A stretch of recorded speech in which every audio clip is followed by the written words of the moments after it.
갈라디아서 1장 6절부터 8절까지 함께 읽습니다. 그리스도의 은혜로 너희를 부르신 이를 이같이 속히 떠나 다른 복음 접는 것을 내가 이상히 여기노라. 다른 복음은 없나니 다만 어떤 사람들이 너희를 교란케 하여 그리스도의 복음을 변하려 함이라. 그러나 우리나 혹 하늘로부터 온 천사라도 우리가 너희에게 전한 복음 외에 다른 복음을 전하면 저주를 받을지어다. 아멘. 다른 복음은 없다. 다른 복음은 없다. 정말 많은 사람들이 복음을 이야기하지만 유감스럽게 복음의 핵심은 당연하게 요한복음에 가장 많이 나와 있고 또 자세하게 복음을 설명한 것은 로마서와 갈라디아서 그리고 히브리서에 자세하게 나왔습니다.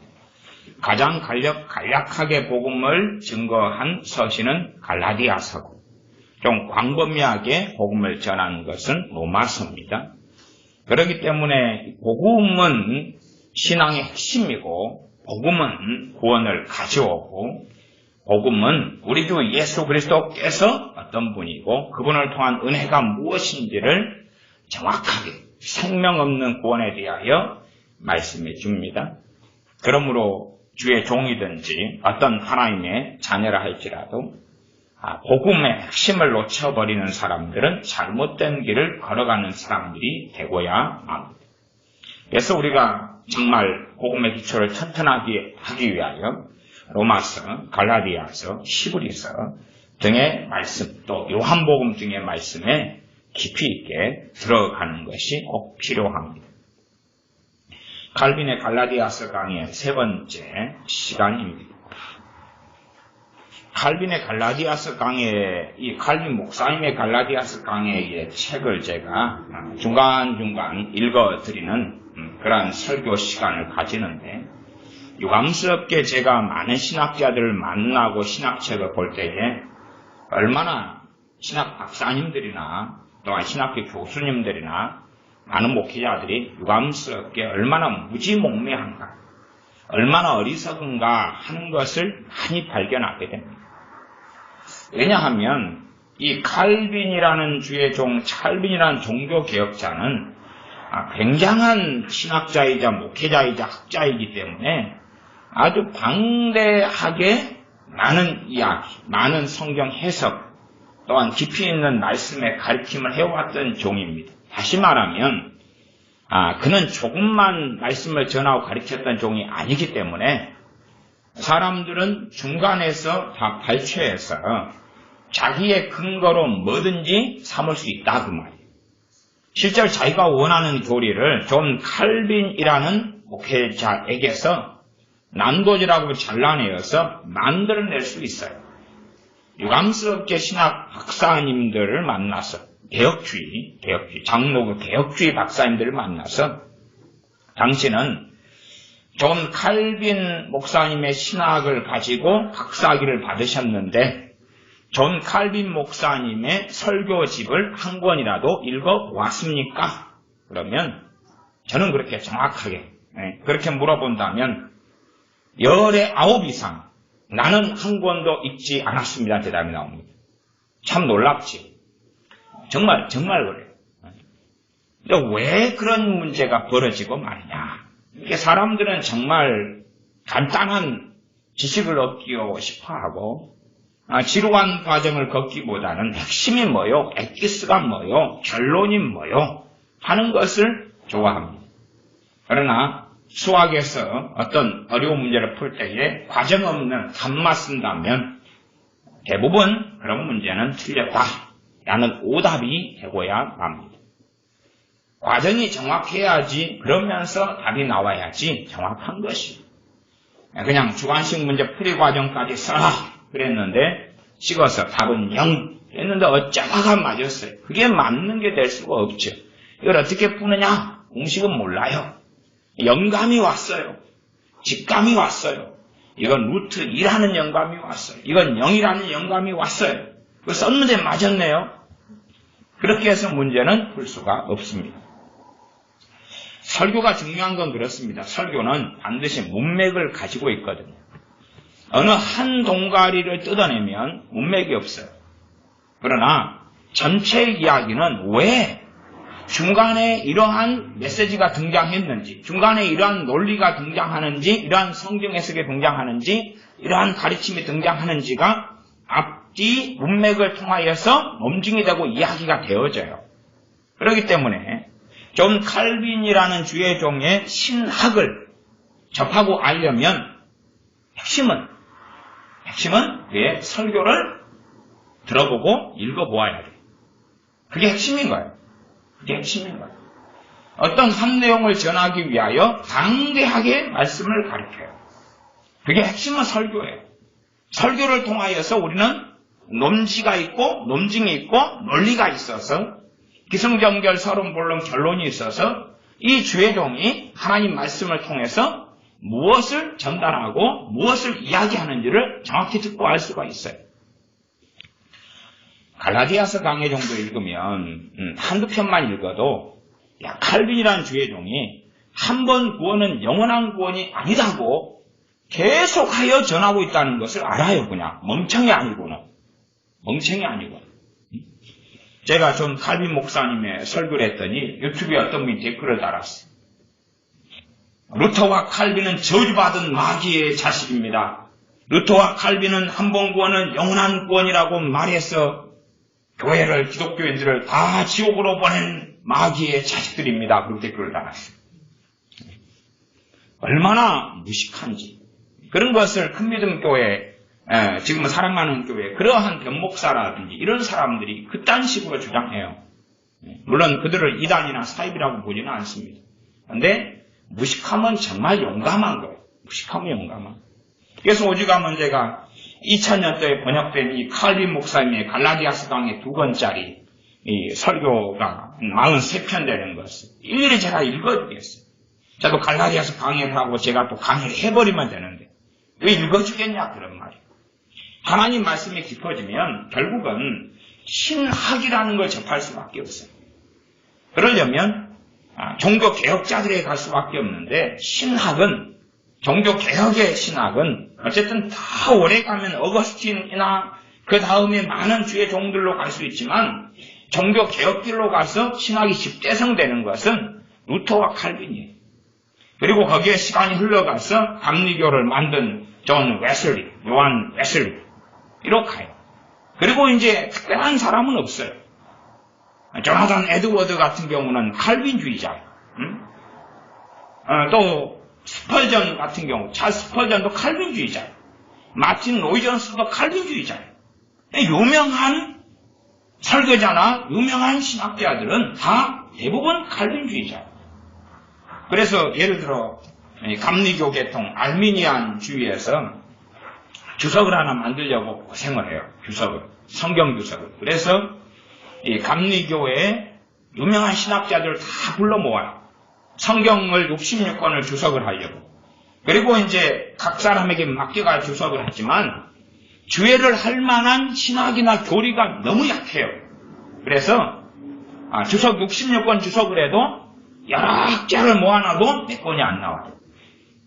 제가 그렇게 해서 만들어진 주석은 제가 소장하고 있고 가지고 있어요. 한계가 명백하다 그 말이에요. 물론 사람이 만든 신학이나 성경에서는 절대 완벽하지 않아요. 그러나 하나님께서는 역사적으로 주의 종들을 통하여 이래 오셨던 거예요. 이 요즘 시대에는 참 무식한 사람들이 루터나 칼빈이라는 이런 종교 개혁자들을 공격을 해요. 공격을 해요. 하나님께 쓰셨고 세웠던 종들을 공격한다는 것. 물론 하나님께 가버리고 사명을 다 마쳤는데 어쩌겠어요. 문제는 그들을 통하여 하나님께서 다시 말씀을 일으키셨고 말씀으로 돌아가게 하셨고 다시금 교회가 살아났고 깨어났고 일어섰고 했다는 것을 전혀 인식하지 못하는 현대적 관점에서 과거를 보는 무식한 사람들이 되어야 말아요.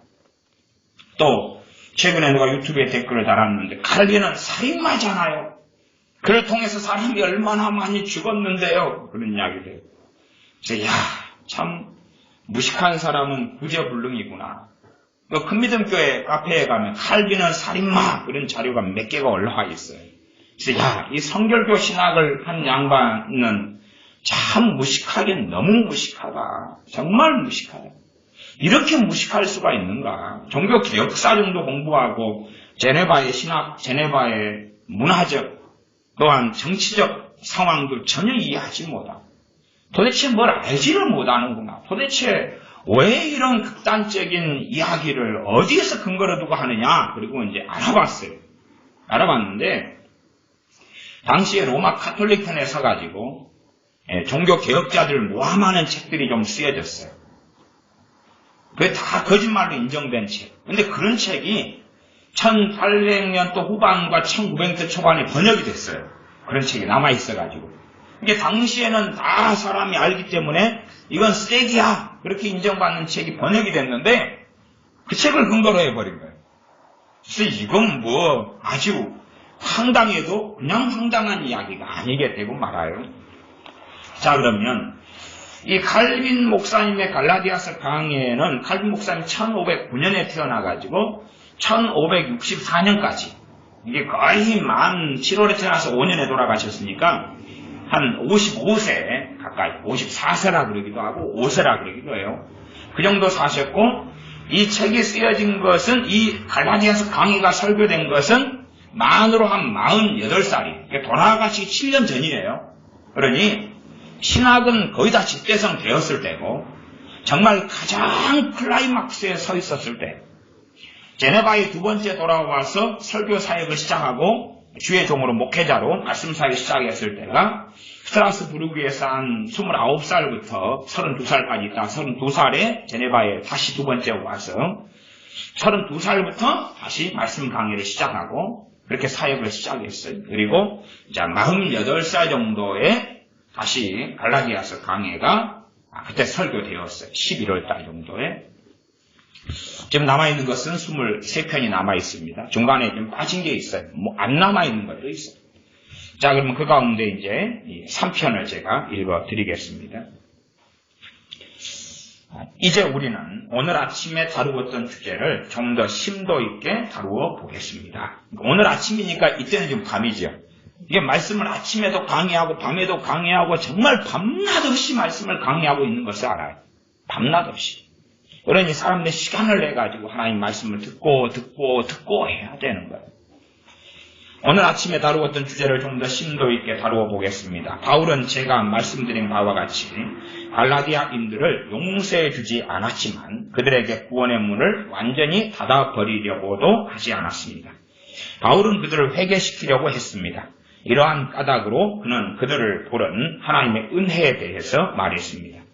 그러나 바울은 그들에게 아첨하지 않았으며 그보다는 그들이 지은 죄 때문에 그들을 꾸짖었습니다.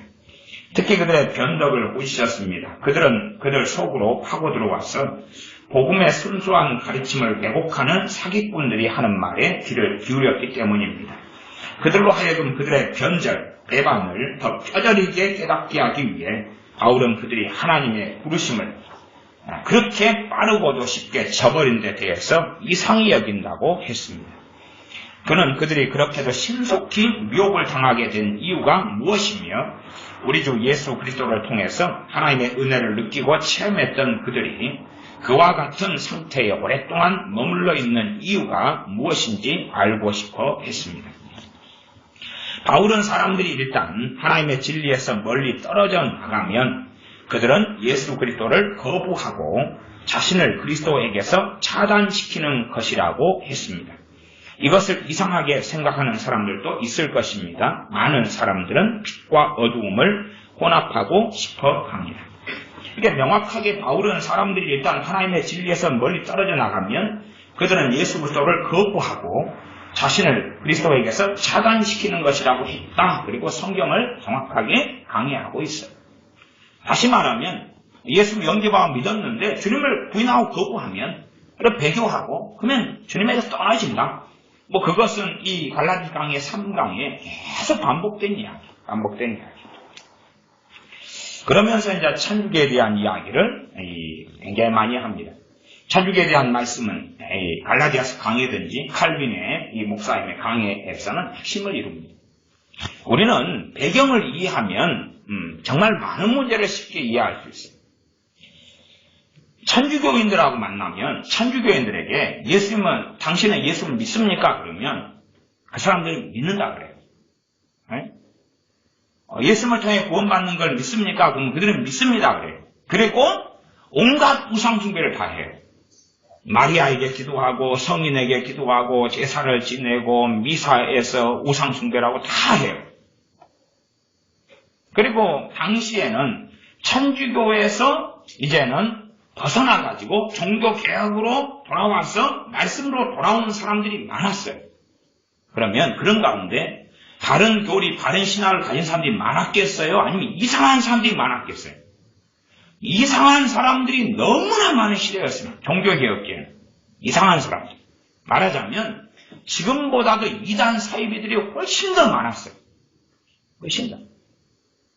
그러면 한 번 구원은 영원하다. 그렇게 생각되면, 그렇게 말할 수 있다면 당시 시대 상황은 그게 불가능한 상황이라는 걸 알아요. 불가능한 상황. 그게 가능한 상황이 아니에요.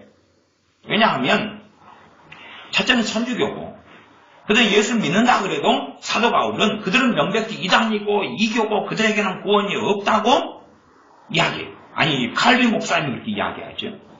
그다음에 많은 사람들이 잘못된 교리, 잘못된 성경 해석을 통해서 생활하고 살지만 주장하기는 나는 예수를 믿는다고 주장해 왔어. 또한 오히려 종교개혁하는 교회 속에 들어와 가지고 그 교회를 무너뜨리고 이간질하는 사람들도 굉장히 많았어. 그 다음에 천주교에서 개신교로 왔다가 핍박을 받아요. 천주교에 어마어마한 핍박을 받고 생명의 위협을 느껴가지고 다시 천주교로 돌아가는 사람들이 너무나 많았어요. 그러면 그건 뭐예요? 배교지요. 배교. 당시의 천주교 로마 교황의 세력은 성경을 읽는 사람들, 성경을 소지한 사람들, 그런 사람들은 전부 다 죽여왔어요. 그러니까 지금의 천주교를 보고 어리석은 사람들은 그들은 교리가 변하지 않았어요. 신학이 변하지 않았어요. 그런데 천주교는 얼마나 깨끗한가, 얼마나 온화한가, 얼마나 아름다운가, 그런 정신 나간 세계 속에 빠져 있어요. 그들은 동일한 교리를 가지고 성경을 자기 나라 언어로, 영어권의 사람이 영어 성경을 가지고 있으면 불태워 죽여버렸어요. 고문하고 죽였어요. 소위 말하면 그들 입장에서는 과거에 그 천주교가 가지고 있었던 것 중에 하나 주일 성수입니다. 그건 갈라디아서에서 반대하는 율법주의예요, 실상. 이게 주일은 성수해야 되고, 그러나 주일 성수는 하지 말아야 되고, 그 두 가지의 역설성 속에 존재해야 돼요. 주일은 지켜야 되고, 지키지 말아야 되고, 그걸 이해를 하셔야 돼요. 주일을 지킴으로 하나님께 서지 못해요. 그러나 믿는 사람들은 보이기에 힘써야 돼요. 주일만이 주님의 날이 아니라 우리의 모든 시간, 모든 날은 주님의 날이고 주님의 시간이에요. 주일날 어떤 걸 해가지고 죄면 다른 날 그 일을 해도 죄예요. 왜? 하나님 말씀은 절대 진리이기 때문에. 그러나 주일날 어떤 것을 하면 죄고 다른 날 하면 죄가 아니다 그러면 이미 그 사람은 이상한 세계 속에 살고 있는 거예요. 그것을 이해를 못하는 거예요. 그래서 과거의 천주교는 주일날 주일을 지키지 않은 사람들을 허용시키고 고문해가지고 무수히 죽였어요. 과거의 율법시대처럼 그것과 더 끔찍한 일을 자행을 많이 했어요. 물론 역사를 모르는 사람들은 그런 걸 몰라요. 많은 사람들이 말씀으로 돌아왔다가 주 예수 그리스도의 복음에 돌아왔다가 다시 협박, 핍박, 고통, 죽음, 고문 등을 통해서 천주교로 많이 돌아갔어요. 그런 시대가 이 종교개혁기예요. 그리고 많은 사람이 예수 믿는다고 들어와가지고 교회를 해방하고 더럽히고 자기를 따르게 만드는 심각한 이단 사설들이 많았던 시대예요. 근데 칼빈이나 루터나 이런 주의 종들이 너희들 예수 믿으니까 끝까지 너희들 천국 가라는 정신나간 소리도 있을 것 같아요. 그래서 설교를 들어봐야 된다 그 말이에요. 가운데 틈방만 잘라내면 자기가 원하는 모든 교리를 만들어낼 수가 있어요. 자기가 원하는 모든 교리. 그러면 그런 논증을 하고 있으니까 뒤쪽 부분에 어떤 부분을 제가 읽어드릴게요. 자, 요 설교집의 93페이지인데 하나님께서는 우리가 더 이상 교활하지 않고 기꺼이 하나님께 완전히 순종하는 자가 되도록 우리를 이끄시나 우리가 매우 연약하고 변덕스럽기 때문에 마귀는 여전히 아무 때라도 우리를 곁길로 끌어낼 수 있으니 안타까울 뿐입니다. 이와 같은 일이 거룩함의 표상이었던 사람에게 일어난 것을 본 적이 있습니다. 그러니까 정말 거룩하게 주님 섬겼던 사람이 주님 배신하고 떠나버리는 것을 이 칼빈 목사님은 못 견뎠다. 우리는 그들이 그렇게 급격하게 변하여 오는 길에서 벗어나는 것을 보고 깜짝 놀랐습니다. 그 원인이 무엇입니까? 제가 앞에서 말한 바와 같이 하나님이 우리 안에서 역사하시고 우리의 약한 것들을 강하게 해주시지 않으면 다른 상태를 전혀 유지할 수 없기 때문입니다. 그래서 실제로 많은 사람이 주님을 배신하고 떠나가는 일들을 경험하고 보면서 칼빈 목사님은 계속하여 복음 안에 머물러야 되고 복음이 아닌 다른 복음을 받아들이면 결코 안 된다고 성경을 강의하고 설교하고 말씀을 가리킵니다. 계속하여 76페이지인데 제가 읽어 가겠습니다.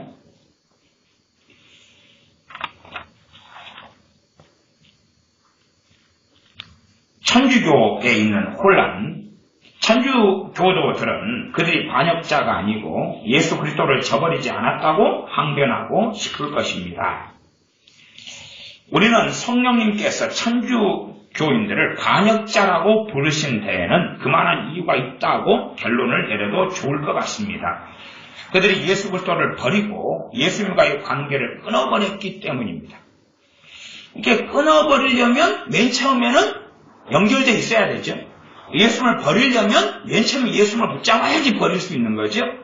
그러지 불신자 상태로 처음부터 있었다면 버릴 수 자체는 버려진 상태일 뿐이니까. 그들은 예수님의 이름을 남용하기까지 했습니다. 하나님께서 의식들을 제정하신 것은 사실입니다.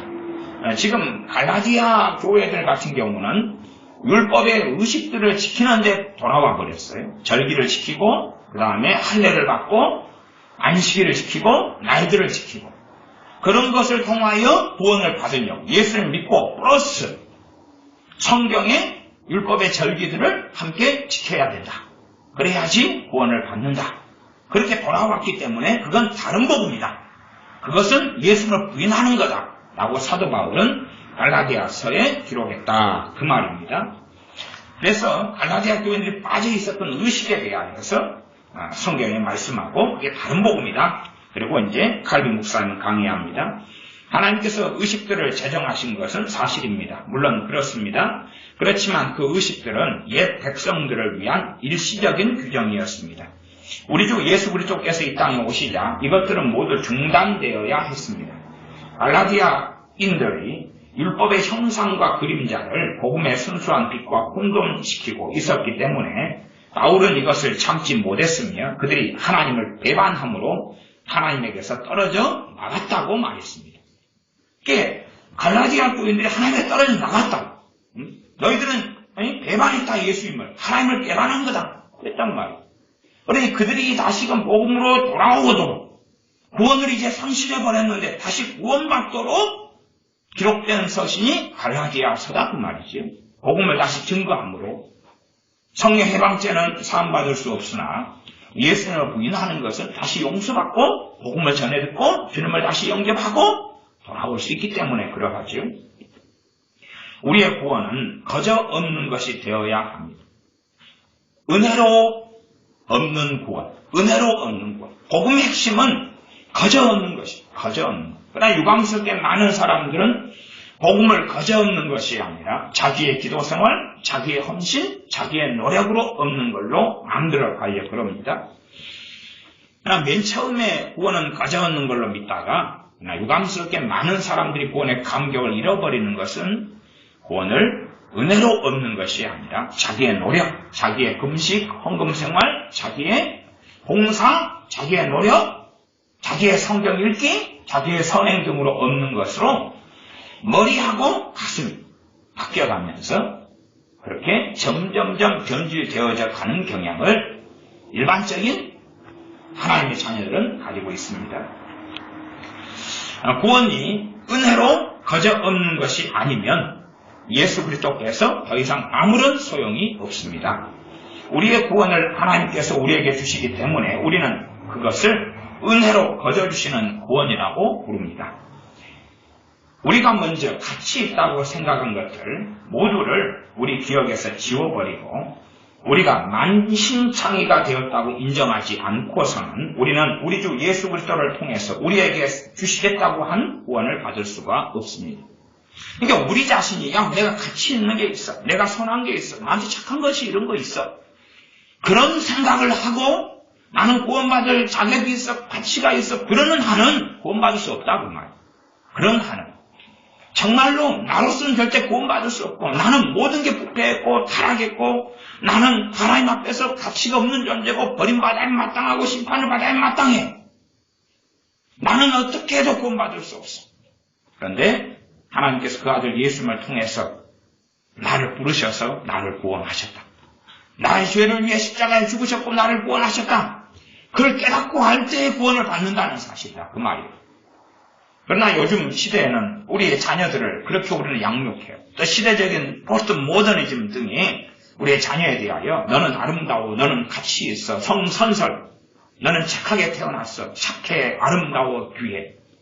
그렇기 때문에 칼빈 목사님의 성경 해석에 의하면 구원받을 수 없다. 구원받을 수 없다. 왜?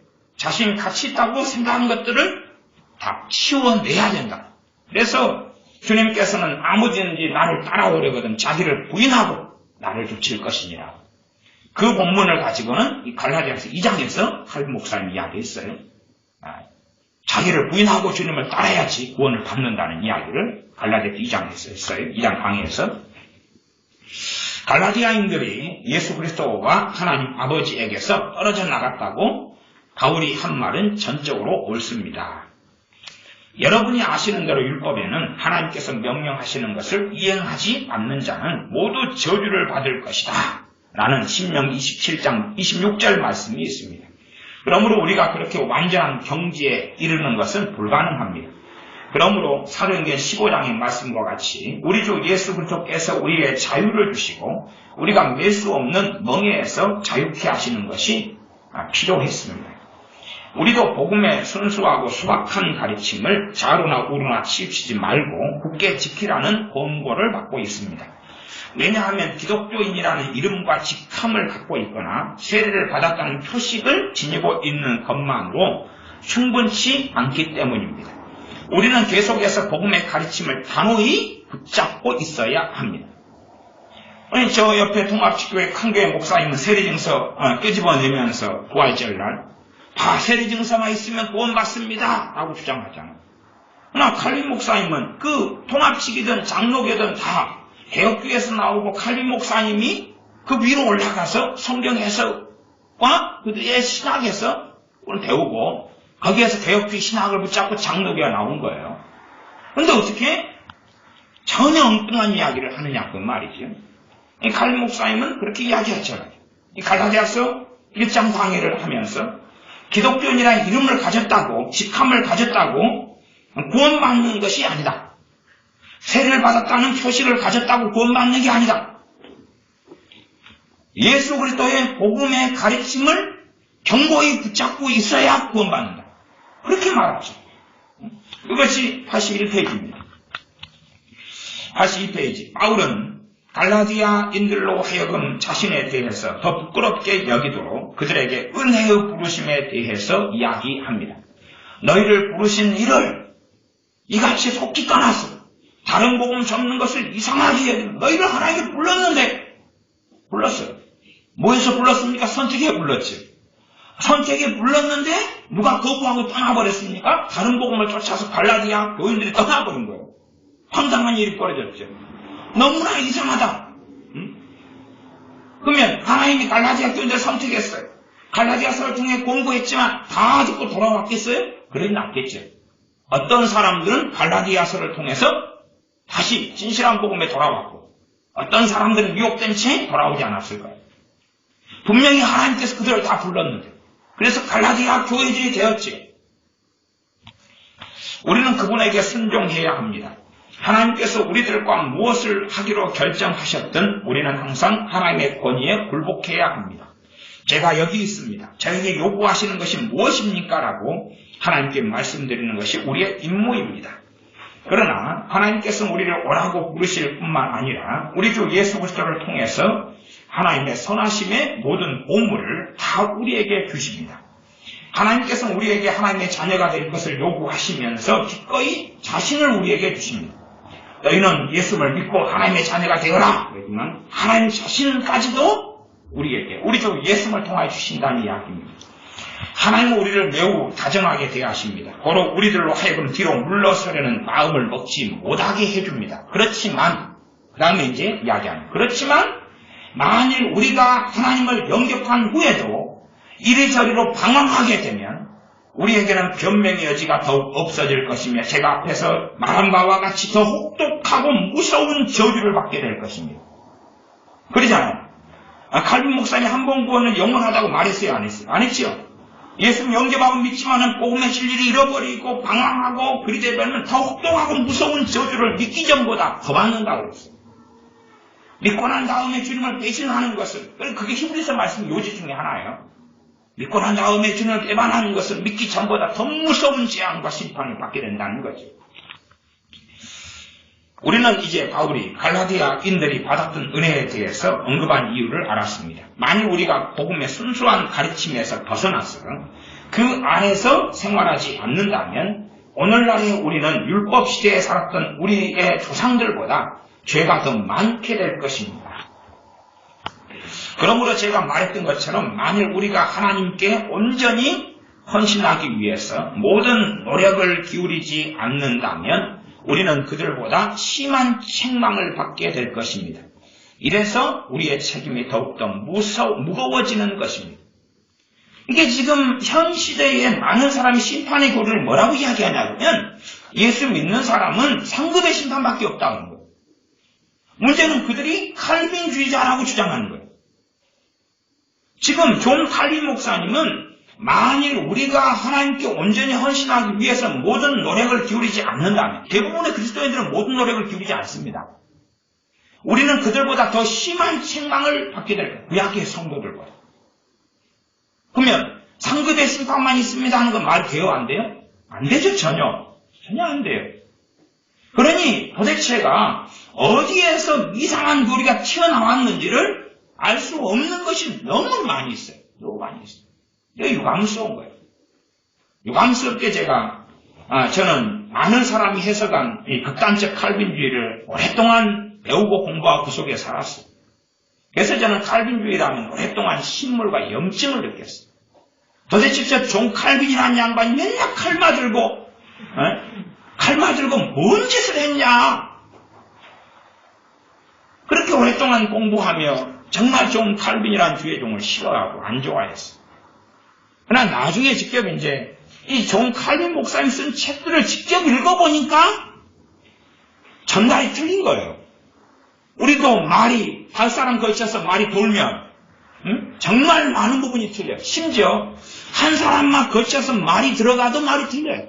아니면 직접 내가 말을 들어도 우리는 왜곡이 심하기 때문에 말이 아다르고 어다르게 되는 부분이 많이 생겨요. 그러니 우리는 실제로 우리가 듣는 것을 신뢰할 수가 없어요. 다 믿을 수가 없어요. 다른 사람이 아무리 진실한 사람이라도 그가 말하는 것도 다 믿을 수가 없어요. 왜냐하면 그도 왜곡되게 듣기 때문에 그래요. 그러면 신학을 만들 때에 한 달이 걸쳐서 한 달이, 그 다음에 중간에서 자기가 원하는 구절만 잘라내고 칼빈 목사님의 주석 가운데 원하는 것만 잘라내고 도려낸 다음에 신학을 만들어 온 거예요. 극단성. 얼마나 끔찍합니까? 나중에 그 끔찍한 일들을 제가 많이 알게 되었어요. 야, 정말로 끔찍하다. 잘못하면 우리 주님이 오셔도 사도 바울이 봐도 이단으로 만들겠구나. 그런 것을 많이 느꼈어요. 자만심이 강한 사람들은 복음에 담겨있는 진리에 만족하지 못하기 때문에 타락하게 됩니다. 84페이지. 예수는 어떤 사람이 믿었어요? 어떤 사람이요? 자만심을 가진 사람. 그 앞에 부분부터 읽어드릴게요. 만약 복음으로 가르침을 받은 자들에게 징기함 같은 것이 없다면 3년쯤 후에는 그들은 만족하지 못하게 될 것입니다. 이게 예수를 믿은 지 이제 몇 년 돼요? 3년쯤 돼요. 근데 징기한 건 놀라운 것, 신기한 일들이 벌어지지 않으면 안 만족하게 돼요. 왜냐하면 그들의 귀가 근질근질하게 되기 때문입니다. 그리고 그들 가운데 자만심이 강한 사람, 자기를 의지하고 자기 중심적인 이런 사람들, 자기의 확신을 많이 믿고 이런 사람인데 복음에 담겨있는 진리에 만족을 못해가지고 타락하게 됩니다. 그렇게 정확히 나왔네. 그들에게는 그들의 어리석은 상상력을 살찌우기 위해서 어떤 새로운 것이 필요하기 때문에 늘 움직이고 싶어 합니다. 뭔가 새로운 거, 여기서 조금 저기서 조금 갔다가 배우기를 좋아한다고 말이죠. 이처럼 여러분은 얼마나 많은 사람들이 하나님을 버리는지 잘 알고 있습니다. 하나님을 뭐 하는지요? 버리는지. 한 세대 다음에 또 다음 세대로 이어지는 것이 아니고 예수님의 제자처럼 보였던 자들까지도 3년 또는 10년 후에 변해서 배반하게 됩니다. 이게 85페이지. 제가 그래서 그 부분에 별표를 쳐놨다. 별표. 별표. 별 하나. 도대체 어떻게 이상한 게 튀어나오는지. 그래서 칼 목사님 설교 좀 하나 읽으면 이거 이 양반이 한 번 구원은 영원한 구원이라고 말한 적이 없네? 그러나 예수님을 진실하게 믿는 사람은 하나님께서 우리를 붙잡고 계신다는 걸 믿어야 돼, 안 믿어야 돼? 그게 믿음의 교리에 믿어야 돼. 내가 언제든지 타락할 수 있다. 그건 알고 있어야 되는 거고, 그래서 깨어 경성해야 되는 거고, 주님께서 하나님의 자녀를 나를 붙잡고 계신다. 내가 연약하고 부족해도 그것을 믿으면서 감사하고 찬양하고 노래해야 되는 거예요. 나 믿음의 교리에 속하는 거예요. 그 두 개의 역설성을 이해하지 못하면 참 바보가 됩니다. 바보가 돼요. 성도의 견인의 교리는 뭐로 인정하는 게 아니에요. 믿는 거예요. 그리고 그 믿음의 결과로 주님을, 아버지를 찬양하고 영화롭게 하는 거예요. 그러나 모든 믿는 사람이 끝까지 구원이 견지될 수는 없어요. 훨씬 많은 사람들이 역사적으로 주님을 배신하고 떠나왔어요. 그러니 존 칼빈이라는 주의종도 이야기하지 않습니까? 지금 시대보다 종교개혁기에는 훨씬 더 배교자들이 많았어요. 훨씬 더. 왜? 신학적인 체계도 갖춰지지 않았고 로마 가톨릭에 의한 천주교에 끊임없는 박해를 받았고 우상숭배는 너무 의심하고 혼합되고 성경도 모르고 그런 비참한 시대였기 때문에 그래요. 그런데 얼마나 이단과 사이비는 많았겠어요. 지금의 성경 66권을 모든 사람이 10,000원, 20,000원 주면 사가지고 확인할 수 있는 시대에도 이단과 사이비한 미혹이 많은데 그렇지 않은 시대에는 얼마나 이단과 사이비한 미혹이 많았겠어요. 끔찍하지요. 얼마나 배교자가 많았겠냐 그 말이에요. 너무나 많았어요. 성경 66권 가지고 있는데도 미혹되는 판인데 요한계시록을 가지고 뭔가 설라설라 하면 획 하고 가지요. 다시 읽어드리면 여러분은 얼마나 많은 사람들이 하나님을 버리는지 잘 알고 있습니다. 한 세대 다음에 또 다음 세대로 이어지는 것이 아니고 이게 믿음이 점점 계승되는 게 아니다 그 말이에요. 부모 세대가 믿어가지고 자식 세대가 예수 믿고 그 손자 세대가 믿고 그렇게 해서 점점점 복음이 확산되는 게 아니다 그 말이에요. 끊어져버린다 그 말이에요. 예수님의 제자처럼 보였던 자들, 제자처럼 보였던 자들이다 그 말이에요. 사도들, 이런 사람들처럼 믿음이 좋았던 사람까지라도 3년 또는 10년 후에 변해서 배반하게 됩니다. 오래가지 않는다 그 말이에요. 3년이나 10년이면 이와 같은 현상이 우리에게도 나타나므로 우리는 이 교훈을 철저하게 지킬 필요가 있습니다. 어떤 교훈요? 주 예수 그리스도의 복음이죠. 복음이죠.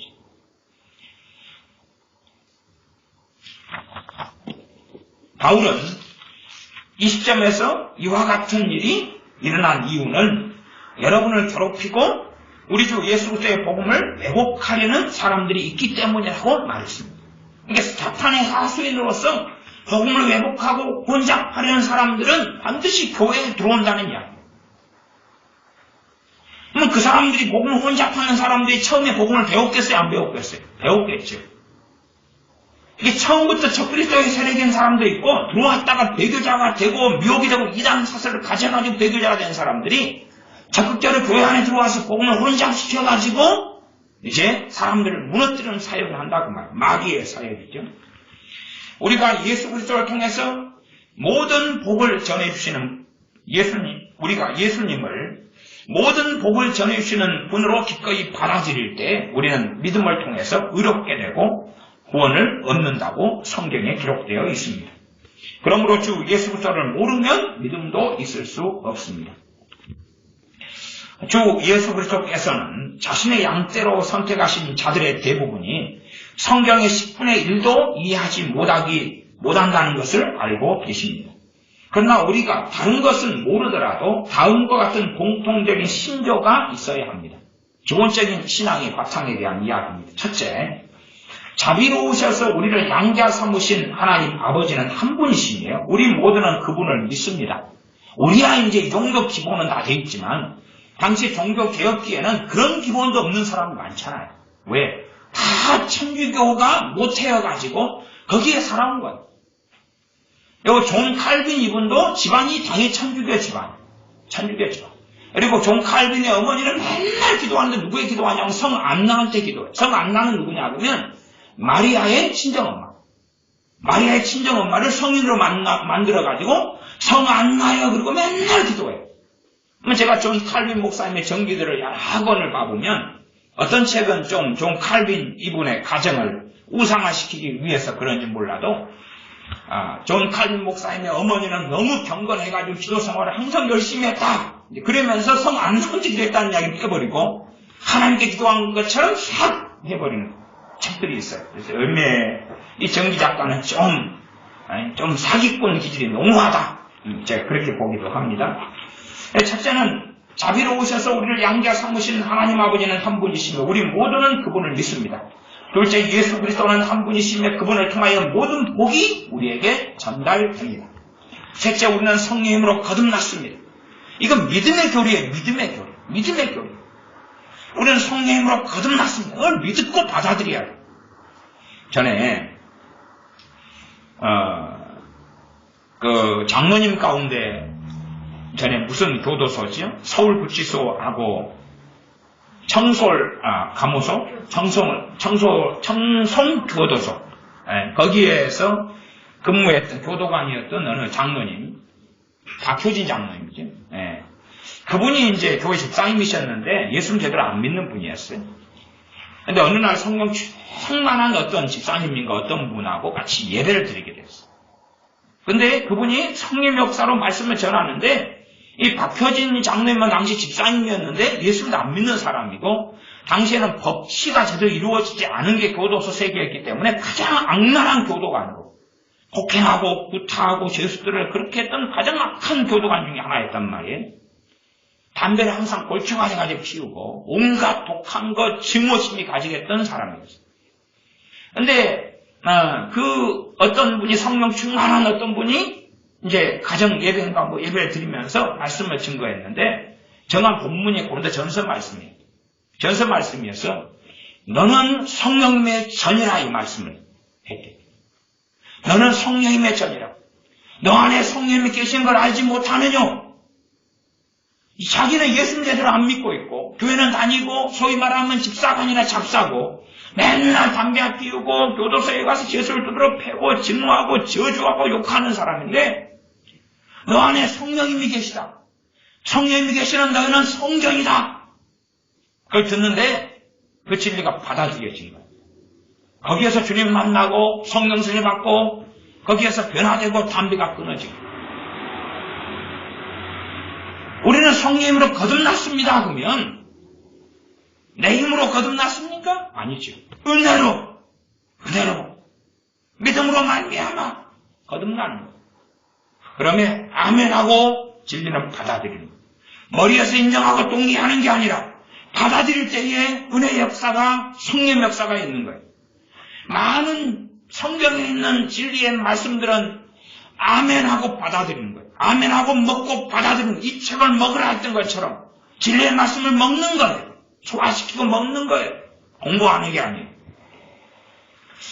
우리 주 예수 그리스도에 관련하여 말하자면 우리는 예수님께서 우리의 대변자가 되신다는 사실도 알고 있어야 됩니다. 예수는 우리의 대변자, 중보자다 그 말이죠. 우리는 예수님이 없이 우리는 하나님께 결코 접근할 수 없습니다. 우리가 예수 그리스도의 지체가 되지 않고서는, 즉 주 예수 그리스도께서 우리를 대신하여 우리의 중보자와 친구로서 우리의 손을 이끌어 우리를 하나님 아버지께로 인도해 주지 않으면 우리는 감히 그분을 하나님 아버지라고 부르지 못합니다. 만일 우리가 이와 같은 것들을 알지 못하면 구원을 얻을 수 없습니다. 그러니까 이 진리를 안다 그 말은 내가 마음의 이 진리를 품고 있고 가지고 있다 그런 의미예요. 머리에 동의한다는 의미는 아니라, 복음은 우리의 유일한 보물입니다. 하나님께서 우리의 왕이 되시는 길을 마련하여 우리가 하나님의 권위에 의하여 인도되고 다스려지지 않으면 우리는 천국에서 추방당하고 거기에 접근하지 못할 겁니다. 측량할 수 없는 보물이 복음에 포함되어 있습니다. 하나님은 사람과 화해하셨습니다. 하늘문이 우리에게 열려 있으며 우리 주 예수 그리스도가 우리의 기업으로 우리에게 주어졌습니다. 우리는 주님께서 우리에게 내려주신 모든 선한 일들의 동참자가 되었습니다. 동참자가 되었다. 그것도 믿음의 메시지. 아멘 하고 받아들이고, 받아들일 때는 주님을 찬양하고 감사할 수밖에 없는.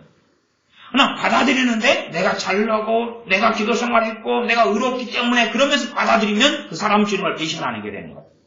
은혜가 사라지고 떨어져요. 역설성. 진리를 받아들일 때 되면 내가 얼마나 무자격자고 얼마나 죄가 많고 가치가 없고 하나님의 뿔을 만한 자격을 가지지 않은 자라는 걸 알면서 진리를 받아들이고 복음을 받아들이면 큰 은혜가 임하고 변화의 역사가, 변화시키는 성령의 역사하심이 나타나고, 그러나 아이고 이 성경 말씀 읽으면서 나는 권리가 있고 자격이 있으니까 당장이 내 것, 그리고 받아들이는 사람들은 주님하고는 사실은 다른 길을 걷게 됩니다. 복음이 왜곡되는 것은 온 세상이 멸망해서, 복음이 왜곡되는 것보다 온 세상이 멸망해서 소멸되는 것이 더 나을 것입니다. 우리에게 새로운 것을 주입시키려는 자들에 대하여 이렇게 말합니다. 이들은 사람들을 하나님의 나라와 하나님의 보좌에서 돌이키며 그 사람들은 더 이상 하나님의 다스림을 받지 못한다. 이렇게 이제 갈비 목사님 선언하고 있어요. 다른 복음을 전하고 섞어버리고, 이 율법하고 복음을 섞어버리고, 이런 사람들. 우리가 해야 할 일을 간단하게 말씀드리겠습니다. 우리는 강한 애정으로 복음을 굳게 붙잡아야 하며 누구도 그것을 부패시키는 것을 허락해서는 안 됩니다. 우리는 어느 누구도 우리의 마음을 혼란스럽게 만드는 것을 허락해서는 안 됩니다. 비록 우리에게 말하는 사람들이 매우 유식하고 재능이 훌륭하며 인간적인 기지가 날카롭고 말을 잘할지라도 우리는 그들을 냉혹히 거절해야 하며 우리를 순수한 복음에서 끌어내려고 온 사람들을 단호히 거절해야 합니다. 바울이 여기서 우리에게 가르쳐주는 것이 바로 이것입니다. 이 이야기를 한 후 그러나 우리가 혹 하늘로부터 온 천사라도 우리가 너희에게 전한 복음 외에 다른 복음을 전하면 저주를 받을지어다 라는 말을 덧붙였습니다. 그들은 저주받은 사람이며 악마로 취급되어야 하며 사귀지 못할 자들입니다. 복음의 가르침은 우리가 앞의 경우에서 본 바와 같이 늘 사람의 마음에는 미련하게 보입니다. 고린도전서 2장 14절. 그 이유는 무엇입니까? 바로 우리가 어리석기 때문입니다. 우리가 미련하기 때문에 미련하게 보인다 그 말이에요. 우리의 마음이 방황하고 빗나가고 있으며 우리의 천성은 거짓되며 우리는 거의 의도적으로 기만하는 자들이기 때문입니다. 우리의 마음이 그와 같이 썩었기 때문에 만일 우리가 하나님의 말씀을 요구하지 않으며 그 말씀이 우리의 일부분이 되지 않는다고 해서 놀랄 일은 아닙니다. 비록 우리가 하고 있는 일이 옳다고 생각할지 몰라도 사실 우리는 눈먼 장님입니다. 하나님께서 우리가 더 이상 교환하지 않고 기꺼이 하나님께 완전히 순종하는 자가 되도록 우리를 이끄시나 우리가 매우 연약하고 변덕스럽기 때문에 마귀는 여전히 아무 때나 우리를 격길로 끌어낼 수 있으니 안타까울 뿐입니다. 이와 같이 거룩함의 표상이었던 사람에게 일어난 것을 본 적이 있습니다. 우리는 그들이 그렇게 급격하게 변하여 옳은 길에서 벗어나는 것을 보고 깜짝 놀랐습니다. 그 원인이 무엇입니까? 제가 앞에서 말한 바와 같이 하나님이 우리 안에서 역사하시고 우리의 약한 것들을 강하게 해주시지 않으면 바른 상태를 전혀 유지할 수 없기 때문에 그렇습니다. 율법 아래 율법에 있는 의식을 지키라는 교훈을 바꿔서 타락하게 된 갈라디아인들에 의하여 그에게 다시금 복음을 증거하고 가르칠 기회가 사도 바울에게 주어졌습니다. 그는 우리가 사람들의 지식이나 기술이나 언변에 속아서는 안 된다고 했습니다. 왜냐하면 비록 하늘나라 천사들이라도 다른 복음을 전하면 우리는 그들을 차라리 마귀로 보아야 합니다. 여러분은 복음의 가르침을 바로 알아야 됩니다. 바울은 우리에게 전해진 교리를 정확하게 아는 것이 당연하다고 가르쳐줍니다. 그렇게 해서 우리의 믿음이 완전히 그 위에 뿌리를 내릴 수 있게 됩니다. 이와 같이 될 때 우리는 바람이 흔들리거나 정처 없이 방황하지 않고 하루에도 수백 번씩 우리의 마음이 변하지 않을 것입니다. 믿음이 완전히 하나님의 말씀 복음에 뿌리를 내려야 된다. 우리는 이 가르침을 끝까지 고수하게 될 것입니다. 간단히 말하면 이것이 우리가 기억하고 있어야 될 내용입니다. 만약 나 자신이라도 진리를 바꾸거나 어떤 방법으로 빗나가는 것을 말하게 되면 나를 마귀로 간주하십시오 라는 것이 사실상 이 본문에서 사도 바울이 했던 것이라고 이해할 수가 있습니다. 하나님께서 위탁하신 우리 주님의 가르침 모두를 받아들입시다. 우리는 그것을 순종합시다. 왜냐하면 비록 내가 여러분에게 이 교리를 가르쳤지만 그것은 나의 것이 아니고 변치 않으시는 하나님에게서 온 것이기 때문입니다. 만일 내가 변심한다면 결코 흔들리거나 놀라지 말고 오히려 나를 마귀로 생각하고 버림받은 자로 여기십시오. 존 칼빈이나 사도 바울은 그런 의도 가운데서 저주를 받을지어다 라고 했다고 말이에요. 다른 복음을 전한 천사라도. 그러면 천사보다 누가 더 연약하고 문제가 많습니까? 주의 종들이고 사람들이라고 말이에요. 그래서 존 칼빈 목사님이든 자기도 변심할 수 있다고 지금 이야기하는 거예요. 또 사도 바울도 그렇다. 가능성은 있다. 변심할 가능성. 그래서 만일 내가 변심한다면 결코 흔들리거나 놀라지 말아라. 오히려 나를 마귀로 생각하고 버림받은 자로 여겨라. 여러분 자신에 대하여 말씀드리자면 여러분이 늘 알고 있는 그 진리에 뿌리를 내리십시오. 하나님의 아들에 대한 진리를 버리고 거기에서 떨어져 나가는 것보다는 차라리 나를 버림받은 자와 배신자로 도와주시기를 바랍니다. 어떠한 피조물이라도 복음에 있는 내용을 변경한다는 것은 하나님의 뜻에 어긋납니다. 왜냐하면 복음은 하나님께서 하나님의 독생자의 입을 통해서 말씀하신 것이기 때문입니다. 바울의 말처럼 그분을 우리의 참 주님으로 모시며 우리 각자는 아무런 의심 없이 그분에게 순종해야 할 것입니다. 그리고 이제 3강이 끝납니다. 그러므로 우리가 주 예수 그리스도의 복음을 붙잡고 가셔야 됩니다. 은혜로 인하여 믿음으로 말미암아 얻은 구원의 복음. 이것은 우리에게서 난 것이 아니요, 우리의 행위에서 난 것이 아니요, 하나님의 은혜로 선물로 받은 구원. 선물로 받은 구원. 하나님의 긍휼과 자비와 사랑을 통하여 하나님의 자녀로 부르심 받은, 그래서 주 예수를 믿는 믿음을 통하여 얻은 구원. 그래서 여러분들이 복음의 메시지에 대하여 많이 상고하고 숙고하는 가운데, 그러나 우리 뱃속에서 내가 구원받을 자격이 있는 사람이라는 것이 티끌만큼이라도 있으면 하나님의 그 은혜는, 기쁨은, 평안은 나를 다루어 가시는 것은 없어지고 말 것입니다. 그러나 나는 정말로 가치 없고 자격 없는데 하나님께서 그 아들을 통하여, 우리 주 예수님을 통하여 나를 사랑하시는 것을 믿고 받아들이는 사람은 감사가 있고 기쁨이 있고 찬양이 있게 됩니다. 우리의 행위를 가지고 하나님께 서려는 사람은 절대 아무도 설 수가 없어요. 아무도 설 수가 없어요. 설 수 있는 것처럼 느껴질 뿐이에요. 야, 오늘 내가, 어제 내가, 그제 내가 기도 생활도 많이 하고 싸움도 안 하고 죄도 별로 안 지었어. 그러니 오늘은 기도하며 하나님께 설 수 있을 거야. 착각일 뿐이에요. 착각일 뿐이에요. 그러나 어제 내가 사고를 많이 치고 죄를 많이 짓고 부족함이 많고 문제가 많은데, 그러나 주님께 나아가는 길은 우리 주 예수님을 통한 오직 한 길, 전능하신 아버지께 나아가는 길은 오직 한 길, 우리의 의가 아니라 예수 그리스도의 의를 입어서 우리 주 예수님의 십자가를 통하여 나아가는 한 길밖에 없다는 걸 알고 깨달으면 주님을 사랑하고 찬양할 수밖에 없습니다.